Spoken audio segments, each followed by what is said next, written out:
Okay, good morning mga kateknik. Bali mga kateknik, ano na ako. Pangatlo na itong pula kong gagawin. Kaya lang palit lang ng gulong to kasi para may lumubo doon sa may kabilang sa may gilid ng goma niya, may bumukol. Kaya papapalitan lang natin ng papalitan lang ng spare, yung spare. Ipapalit natin, tanggalin natin yung nakakabit. Bali itong isa, TMS lang yan mga kateknik. Bali nasa 25 kilometers lang ito mga kateknik. Bago din yung kanyang mga filter, mga cabin niya, puro bago, pati yung brake pad niya, puro bago, kaya hindi ko na binidyuhan mga kateknik. Yung isa naman ganun din. Yung naunang dumating, yung Kia, nasa 1,000 ano pa lang yun.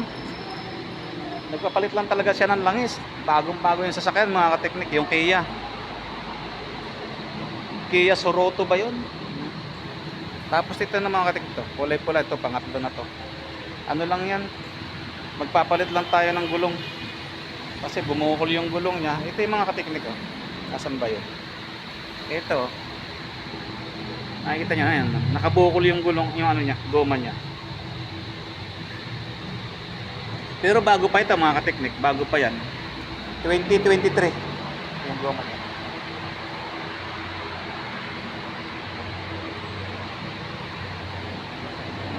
Yan lang muna ang gagawin natin mga kateknik ngayon.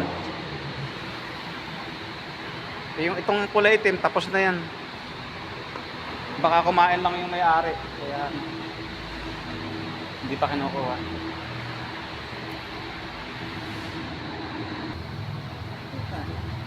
Kaya ka, hindi pala naka-play ang puta na kanina pang uba ng tuwa. Hindi pala naka-play. Hindi pala naka-play. Kailangan pa nag-vlog eh.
Ngayon mga kateknik, ito namang Mitsubishi Mirage na to, for scanning lang to. In-scan ko lang to mga kateknik.